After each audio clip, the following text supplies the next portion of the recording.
All right, my name is Kenny and I'm working on Phantra. And Phantra is designed to basically take technical YouTube videos and turn them into LinkedIn content. And really, the ultimate goal of doing that is so that you can build your entire technical content strategy off of a single YouTube video every week. And so, for some background context, I work in developer relations. I'm the sole developer advocate at a Web3 foundation. Been doing that for about 3.5 years. And by far, the biggest problem that I have is just burnout, particularly caused by pretty much endless context switching. So when you're in DevRel, you have to be technical, you have to be good at writing, doing videos, workshops, interviews, marketing, strategy, all these different things. And the context switching gets really, really overwhelming. But what I've found over the last few years is that what moves the needle the most, both from a developer satisfaction and developer experience perspective, and also from a top of funnel growth perspective, is really high quality educational content. But creating really high quality educational content is really, really difficult. Developers do not respond well to normal, sort of like quote unquote markety content. What they really respond to is content that is technical, educational, and specifically educates them on how you can use your tool to solve their problems. And so one of the pieces of content that I've been getting into the most recently is long form YouTube videos. They are evergreen, they're extremely well received and high quality, but the problem is they take a lot of work to put together. But the flip side of that double-edged sword is that because they take so much work to put together, they actually form the perfect foundation of an overall content strategy. And so the question is, what if you could create your entire content strategy off the foundation of a single YouTube video without doing any extra work? And that's really the driving question behind why I decided to work on Phantra. And so there's a need for high quality technical content repurposing. I think that AI for content repurposing has already been pretty well proven as a use case. There's companies like Opus that'll help you take your YouTube videos and turn them into shorts. There's companies like Cast Magic that'll kind of help you take long form content and break it down into short form content as well. But there's not really anything out there that's specifically designed to focus on like technical educational content. And so that's the gap that Fantra's looking to fill here.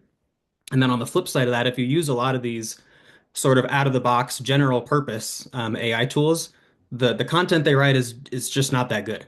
It's full of like these platitudes, these AI-isms, way too many emojis, all these different things, and it's getting more and more to the point where you can just start to feel when AI content has been just generated offhand without any real editing going into it. And so Fantra is not really designed to replace the writing process. It's designed to help you create a cohesive strategy and get you like 80-85% of the way to executing on that content. So then you can just spend a little bit of time editing, post and schedule, and you're good to go, all from a single long form technical educational YouTube video. And so the workflow is pretty simple. You create your video, you hand it off to Fantra, and then it'll respond with your content. You do some light editing, and you post your content. And that's kind of how the workflow goes. So version one of Phantra is specifically designed to turn YouTube videos into LinkedIn content. The reason I decided to start there is because I think that LinkedIn is a really underrated platform. A lot of people kind of see it as cringy, but there is a very professional, high income audience on there. And so if you can kind of overcome the perception of what LinkedIn is, you can actually get some really good results, especially if you're targeting a professional audience. And so that's the reason that I decided to go with LinkedIn. And the three main things that Phantra does are it'll take the YouTube transcript and it'll analyze it for the speaker tone and style. It'll generate the content, and then it'll go and pass it to a separate editor agent to try and edit those posts, avoid those AI-isms that we all see, and make sure that they actually just read well. So we're going to take a quick look at Phantra. We have here a basic user interface. So the first thing we do here is we're going to get some context about our business. So what's your business about? What do you teach? And then what's your primary call to action? So I've put in some sample content here about a community that I'm starting up called Vibe Coders. I'm going to save that context. In a production application, this would be something that you would set up when you were like creating your profile and it would be saved. So it would be a one-time thing. But we save that. And then what Fantra is going to do is it's going to take our audience into account when it's writing the content and try to write content that would appeal to that audience specifically so that we can be targeted in the content that we're going to create. This YouTube video that I have here, this is based on a video that I did recently, just talking about vibe coding. So it's just a quick 8.5 minute video. We're going to go ahead and we're going to generate these LinkedIn posts. And while we're doing that, it's going to take a couple minutes to run through that. We're going to walk through kind of what's actually happening behind the scenes. So the first thing that Phantra is going to do is going to use LangChain's YouTube loader to just pull the transcript from the video. So that part's pretty simple.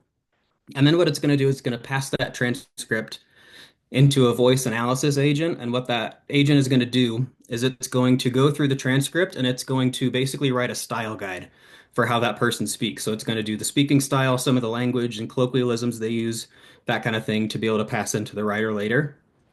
The other thing that's going to happen behind the scenes is it's going to take the transcript and it's going to create an in-memory vector store using Quadrant. And the reason for that is because we're going to go into that vector store to generate the insights that we're going to use to turn into LinkedIn posts. So we're going to take that transcript and we're going to say, I want you to pull out 7 concrete insights from this transcript.